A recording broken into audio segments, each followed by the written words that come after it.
ठाकूरबाची समाधी या ठिकाणी ज्ञानेश्वर महाराजांच्या पालखीचं तिसरं रिंगण पार पडलेलं आहे। आपण जर पाहिलं रिंगण पार पाडल्यानंतर वारकरी या रिंगणामध्ये येतात आणि जी माती आहे ती घेत आहेत। आपण जर पाहिलं तर या मातीचं काय महत्त्व आहे आपण वारकऱ्यांकडून जाणून घेणार आहोत। तुम्ही हे सगळं रिंगण झाल्यानंतर ही माती घेतली आहे, का घेतली आहे? आपण घरी ठेवणार, पण का? चांगलं होणार याच्यापासून। आपण दरवारी येणार, प्रत्येक वारीला पायी येणार आळंदीवरून। आनंद भेटासाठी वारी करायची, आपल्या आनंद भेटासाठीच आपलं करतात नाही, पण सगळे लोक ही माती घेतात का बरं? काय आनंद ज्याला भेटून त्याचं कळतं त्यालाच घेतात ना सगळे।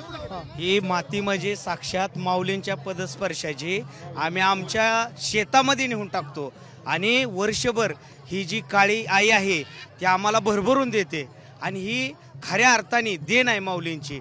ही सगळ्या वारकऱ्यांची परंपरेने आलेली श्रद्धा आहे आणि ती खरं आहे, ती आम्हाला ती साक्षात्कार घडलेला आहे। आणि ही माती जी आहे आम्ही कपाळी लावतो, आमच्या माळेला लावतो आणि सगळ्यात महत्त्वाची गोष्ट म्हणजे ही आम्ही घरामध्ये देखील बांधून ठेवतो, पुढच्या वर्षी रिंगणाला येतो।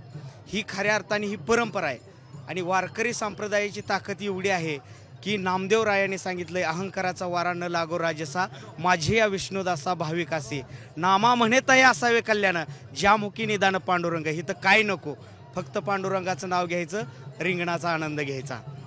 नाही, पण सगळे वारकरी ही माती घेतात, मग आश्व धावत असते त्यावेळेस एक ऊर्जा तयार होते।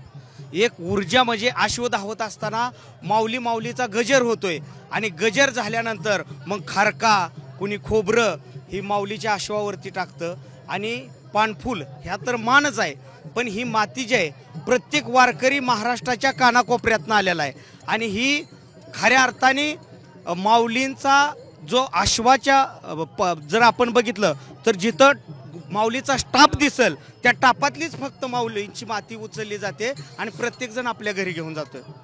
आपण जर पाहिलं तुम्ही घेतली आहे माती घेतली आहे, काय आतापर्यंत या मातीचा अनुभव आला किंवा म्हणजे हे आम्ही तुळशीमध्ये नेऊन टाकतो, शेतामध्ये नेऊन टाकतो, घराच्या भोवताली टाकतो।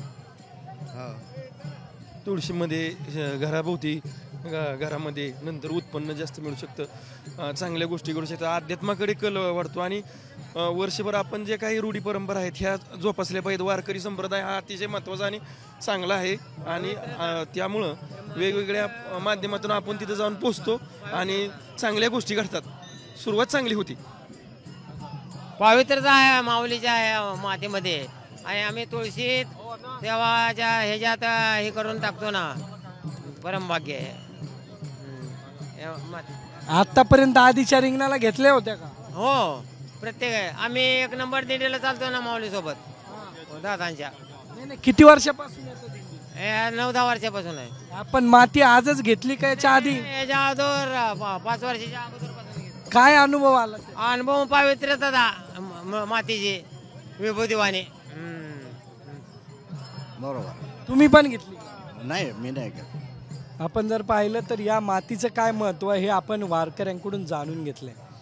कॅमेरामन आदर्श कटकेचा सागरावर, साम टीव्ही। देश विदेशातील प्रत्येक घडामोडींचे लाईव्ह अपडेट मिळवण्यासाठी आता साम टीव्हीच्या सर्व सोशल मीडिया प्लॅटफॉर्मला लाईक, फॉलो आणि सबस्क्राईब करा। तसंच सर्व नोटिफिकेशनसाठी बेल आयकॉन प्रेस करायला विसरू नका।